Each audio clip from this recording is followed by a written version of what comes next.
എൻ്റെ നാക്കെന്നൊരിക്കലും അങ്ങനെ ഒരു വാക്ക് വരത്തില്ല, ഞാൻ അങ്ങനെ ഒരു പ്രവൃത്തി ചെയ്യത്തില്ല എന്നൊക്കെയാണ് ഞാൻ ചിന്തിച്ചിരുന്നത്. പക്ഷേ ഹൃദയത്തിൻ്റെ ആഴത്തിൽ ഒളിഞ്ഞു കിടന്ന മാലിന്യങ്ങൾ തട്ട് കിട്ടിയപ്പോഴാണ്. ചിലപ്പോൾ ആളുകൾ പറയും, ഞാൻ പറഞ്ഞതാണോ, എന്നെ കൊണ്ട് പറയിച്ചതല്ലേ? പക്ഷെ പറയിച്ചപ്പോൾ പറയാൻ എവിടെ ഉണ്ടായിരുന്നത്? അകത്ത് കിടപ്പുണ്ടായിരുന്നു. I am not joking. പറയിച്ചപ്പോൾ പറയാൻ അത് അകത്ത് കിടന്നിരുന്നു. അതാണ് മലിനത. ആ മലിനതയാണ്, അവിടെയാണ് യോവേൽ പ്രവാചകൻ പറയുന്നത്, വസ്ത്രങ്ങളെ അല്ല ഹൃദയങ്ങളെ തന്നെ കീറുക. കാര്യം ഹൃദയത്തിൻ്റെ ആഴത്തിൽ മലിനതകൾ അടിഞ്ഞു കിടക്കുകയാണ്. നമ്മൾ പോലും അറിയാതെ ഹൃദയം എല്ലാത്തിനേക്കാളും കപടവും വിഷവുമുള്ളത്. അത് ആരാഞ്ഞറിയുന്നവൻ ആര്? അത് ദൈവത്തിന് മാത്രം ചെയ്യാൻ കഴിയുന്ന ഒരു കാര്യമാണ്. എൻ്റെ ഹൃദയത്തിൽ ബ്ലോക്ക് ഉണ്ടെന്നുള്ളത് കണ്ടുപിടിക്കണമെങ്കിൽ അതിന് പറ്റുന്ന മെഷീൻസ് മാത്രമേ കണ്ടുപിടിക്കുകയുള്ളൂ. എൻ്റെ ഹൃദയത്തിലോട്ട് കൈ ഒന്ന് വെച്ച് നോക്കിയാലോ, ഞാൻ പരിശ്രമിച്ചാലും എനിക്ക് മനസ്സിലാക്കാൻ കഴിയത്തില്ല. പക്ഷേ ആൻജിയോഗ്രാം എടുക്കുന്ന സമയത്താണ് നമ്മൾ മനസ്സിലാക്കുന്നത് എന്ത്? ഇത് 4 വാൽവും 80% 90% ബ്ലോക്ക് ഉണ്ടെന്ന് മനസ്സിലാക്കുന്നത്. ഇതുപോലെ ദൈവത്തിൻ്റെ സന്നിധിയിൽ ഒരു ആൻജിയോഗ്രാം എടുക്കുമ്പോഴാണ് നമ്മൾ മനസ്സിലാകുന്നത് എന്തൊക്കെ മലിനതകൾ നമ്മുടെ ഹൃദയത്തിൽ അടിഞ്ഞു കിടപ്പുണ്ടായിരുന്നു എന്ന്. അവിടെയാണ് സർജറി ആവശ്യം, അവിടെയാണ് ഹൃദയ ശസ്ത്രക്രിയ ആവശ്യം. പ്രിയമുള്ളവരെ, ഇന്നിപ്പോൾ ഹൃദയങ്ങളെ തന്നെ കീറുക അത് നമുക്ക് ചെയ്യാൻ കഴിയുന്ന കാര്യമല്ല. ദൈവം നമുക്കൊരു ഒരു ഹാർട്ട് സർജറി അത്യന്താപേക്ഷിതമാണ്. നമ്മുടെ മേൽ അത്യന്താപേക്ഷിതമായിരിക്കുന്ന ഒരു ഹാർട്ട് സർജറിയാണ്. യെരമ്യാവിൻ്റെ പ്രവചനം 9-ാം അധ്യായത്തിൻ്റെ 26-ാം വാക്യം വായിക്കുമ്പോൾ, 9-ന്റെ 26-ാമത്തെ വാക്യത്തിൽ, സകല ജാതികളും അഗ്രചർമ്മികളല്ലോ, എന്നാൽ ഇസ്രായേൽ ഗൃഹമൊക്കെയും ഹൃദയത്തിൽ അഗ്രചർമ്മികളാകുന്നു എന്ന് യഹോവയുടെ അരുളപ്പാട്. സകല ജാതികളും അഗ്രചർമ്മികളാണ്, പക്ഷേ ഇസ്രായേൽ ഹൃദയത്തിൽ അഗ്രചർമ്മികളാണ്. എന്താണ് വാസ്തവത്തിൽ പരിച്ഛേദന, സർക്കംസിഷൻ എന്ന് പറയുന്നത്? സർക്കംസിഷൻ നിങ്ങൾക്കറിയാമല്ലോ, നമ്മളുടെ ബോഡിയുടെ ഒരു പോർഷൻ നമ്മൾ കട്ട് ചെയ്ത് ദൂരെ എറിഞ്ഞു കളയുകയാണ്. അതിനെക്കുറിച്ച് നമ്മൾ യോശുവയുടെ പുസ്തകത്തിൽ 4-ാം അധ്യായത്തിൽ നമ്മൾ വായിക്കുമ്പോഴത്തേക്ക്, മിസ്രൈമിൽ നിന്ന് പുറപ്പെട്ട കാലം മുതൽ 40 വയസ്സിന് താഴെയുള്ള ആളുകളൊന്നും എന്ത് ചെയ്തിരുന്നില്ല? പരിച്ഛേദന ഏറ്റിരുന്നില്ല. അവർക്ക് എല്ലാവർക്കും പരിച്ഛേദന ഏൽക്കുന്ന സ്ഥലത്തെക്കുറിച്ചാണ് ഗിൽഗാൽ എന്ന് പറയുന്നത്.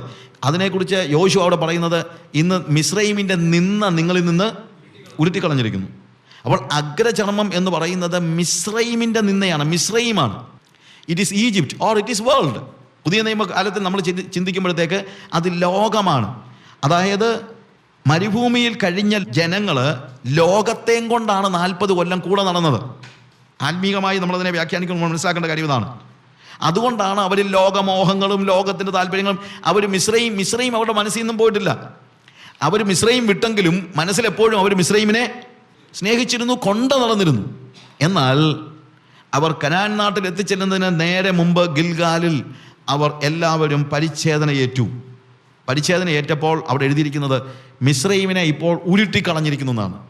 ശരിക്കും പരിച്ഛേദനയുടെ സിമ്പൽ ഇതാണ്, ലോകത്തോടുള്ള എൻ്റെ പറ്റുമാനം ഞാൻ കട്ട് ചെയ്ത് എറിഞ്ഞു കളയാണ്. ഇനി ലോകവുമായിട്ട് എനിക്ക് യാതൊരു ബന്ധവുമില്ല.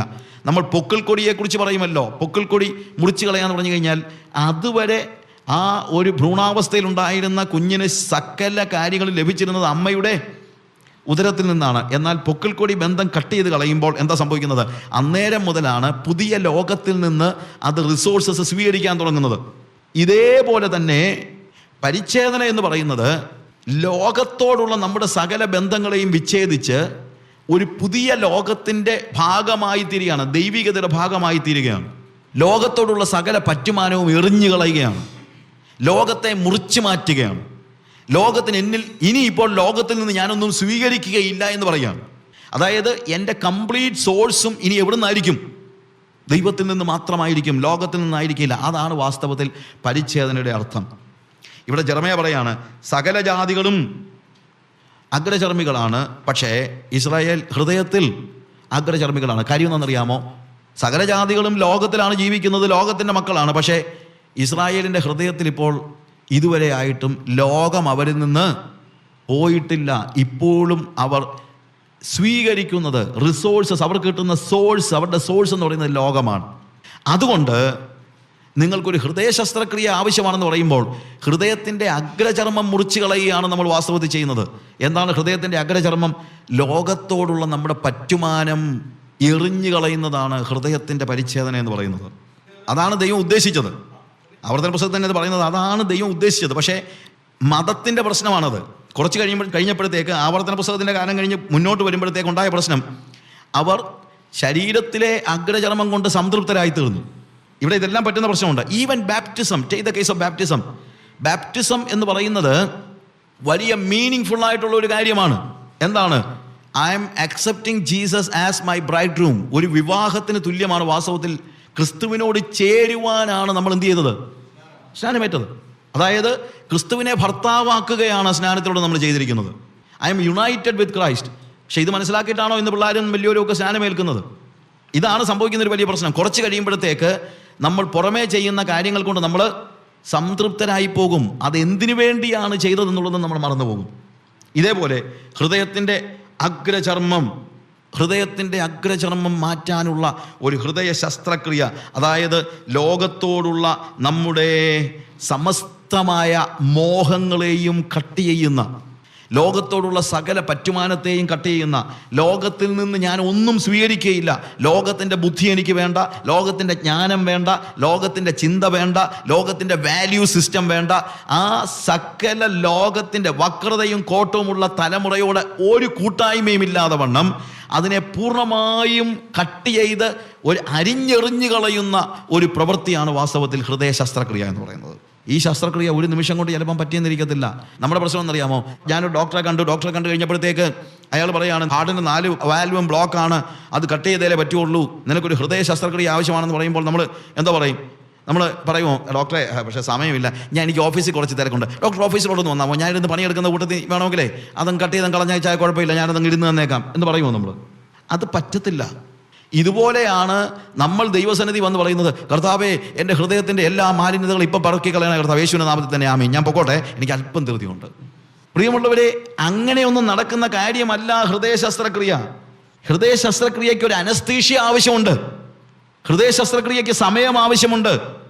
അതുകൊണ്ടാണ് യോവേൽ പ്രവാചകൻ കൃത്യതയോടെ ആവശ്യപ്പെടുന്നത് എന്ത്? നിങ്ങൾ എപ്പോഴെങ്കിലും പൂർണ്ണ ഹൃദയത്തോടും ഉപവാസത്തോടും കരച്ചിലോടും വിലാപത്തോടും കൂടെ എങ്കിലേക്ക് തിരിവിൻ. നിങ്ങളുടെ ഹൃദയങ്ങളെ തന്നെ കീറി, വസ്ത്രങ്ങളെയല്ല, നിങ്ങളുടെ ഹൃദയങ്ങളെ തന്നെ കീറി നിങ്ങളുടെ ദൈവമായ യഹോവയുടെ അടുക്കലേക്ക് തിരിവിൻ. അവൻ കൃപയും കരുണയും ദീർഘക്ഷമയും മഹാദയമുള്ളവനല്ലോ, അവൻ അനർത്ഥത്തെക്കുറിച്ച് അനുതപിക്കും. നിങ്ങളുടെ ദൈവമായ യഹോവ വീണ്ടും അനുതപിച്ച് തൻ്റെ ഭോജനയാഗവും പാനീയയാഗവുമായുള്ള അനുഗ്രഹം വെച്ചേക്കയില്ലയോ? ആർക്കറിയാം? നോക്കുക, വി നീഡ് ടൈം. ബാക്കി എല്ലാത്തിനും നമുക്ക് സമയമുണ്ടല്ലോ.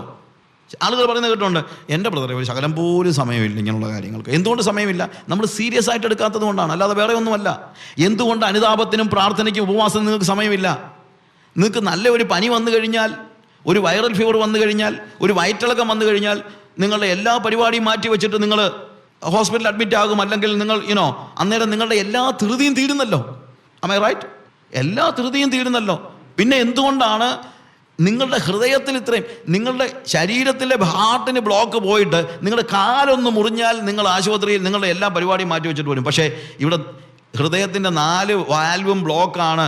നിങ്ങളുടെ ആത്മാവ്, നിങ്ങളുടെ ഹൃദയം മുഴുവൻ കാപട്യം നിറഞ്ഞിരിക്കുകയാണ്. ഇനിയെങ്കിലും എന്ന് പറയുമ്പോഴത്തേക്ക് ഇത് ലാസ്റ്റ് ചാൻസ് ആണെന്ന് പറഞ്ഞിട്ടും നമുക്ക് സമയമില്ലാത്തത് എന്തുകൊണ്ടാണ്? നമ്മളിതിനെ സീരിയസ് ആയിട്ട് എടുക്കാത്തത് കൊണ്ടാണ്. പ്രിയമുള്ളവരെ, ഈ സെഷൻ നമ്മളിവിടെ അവസാനിപ്പിക്കുമ്പോൾ ഞാൻ പറയട്ടെ, നമ്മുടെ അഗ്രചർമ്മം മുറിച്ച് കളയേണ്ട സമയം അവസാനിച്ചിരിക്കുന്നു. ഹൃദയത്തിൻ്റെ അഗ്രചർമ്മം എന്താണ്? ഹൃദയത്തിൻ്റെ അഗ്രചർമ്മം മിസ്രയീമിനോടുള്ള നമ്മുടെ പറ്റുമാനം. നിങ്ങളുടെ വസ്ത്രങ്ങളെയല്ല, ഹൃദയങ്ങളെ തന്നെ കീറി ദൈവത്തിൻ്റെ സന്നിധിയിൽ ഒരു വലിയ കരച്ചിലോടും ഉപവാസത്തോടും പ്രാർത്ഥനയോടും സമയം ചെലവഴിക്കാനായിട്ട് take some time my friends. നിങ്ങളുടെ എല്ലാ ബദ്ധപ്പാടുകളും ഒന്ന് മാറ്റി വെച്ചിട്ട്, കർത്താവേ, എൻ്റെ ഹൃദയത്തിൽ മാലിന്യം അടിഞ്ഞു കിടപ്പുണ്ട്, ഹൃദയം എല്ലാത്തിനേക്കാളും കപടവും വിഷവുമുള്ളത്, എൻ്റെ ഹൃദയത്തിൻ്റെ ആഴത്തിൽ അടിഞ്ഞു കിടക്കുന്ന എല്ലാ മലിനതകളെയും മാറ്റിക്കളയേണ്ടതിന് ഞാൻ നിൻ്റെ സന്നിധിയിൽ കരച്ചിലോടും ഉപവാസത്തോടും പ്രാർത്ഥനയോടും കൂടെ വരുന്നുവെന്ന് പറയാൻ, അതിന് ഞാൻ സമയമെടുക്കാൻ തയ്യാറാണ്. നമുക്ക് നമ്മുടെ കണ്ണുകളടയ്ക്കാം എല്ലാവരും ഒരു നിമിഷം ദൈവസന്നിധിയിൽ. ഹല്ലേലൂയ. രട്ടുടുത്ത് വിലപിക്കുന്ന ഒരവസ്ഥ. ഇനിയിപ്പോൾ ആവശ്യമുള്ളത് പുറമേയുള്ള അനുതാപത്തിൻ്റെ പ്രകടനങ്ങളല്ല. ഇനിയിപ്പോൾ ആവശ്യമുള്ളത് പബ്ലിക് സ്റ്റേഡിയത്തിൽ നടത്തുന്ന 41 ദിവസത്തെ ഉപവാസ യജ്ഞങ്ങളല്ല. ആ കാലമൊക്കെ കഴിഞ്ഞു. ഇനിയിപ്പോൾ ആവശ്യമുള്ളത് ഉപവാസത്തിൻ്റെ പേര് പറഞ്ഞ് 40 ദിവസം 80 മ്യൂസിക് ടീമിനെ വിളിച്ച് പാട്ടുപാടി ആടിത്തിമിർക്കാനല്ല. ആ കാലം കഴിഞ്ഞു. ഇനിയിപ്പോൾ ആവശ്യമായിരിക്കുന്നത് നമ്മുടെ ഹൃദയത്തിനൊരു ശസ്ത്രക്രിയയാണ്. നമ്മളുടെ എല്ലാ ഇൻറ്റൻഷൻസിനെയും എല്ലാ നമ്മുടെ നമ്മുടെ നമ്മുടെ മുമ്പിലുള്ള നമ്മൾ ചെയ്യുന്ന ഓരോ പ്രവൃത്തിയുടെയും പിന്നിൽ പ്രവർത്തിക്കുന്ന നമ്മുടെ ഇൻറ്റൻഷൻസിനെ എല്ലാം ശോധന ചെയ്യുന്നവനായ ദൈവം നമ്മുടെ ഹൃദയത്തിൻ്റെ ഉള്ളിൽ അടിഞ്ഞുകൂടി കിടക്കുന്ന, ഒരു പക്ഷേ നമ്മൾ പ്രത്യക്ഷത്തിൽ അത് മനസ്സിലാക്കുന്നില്ല.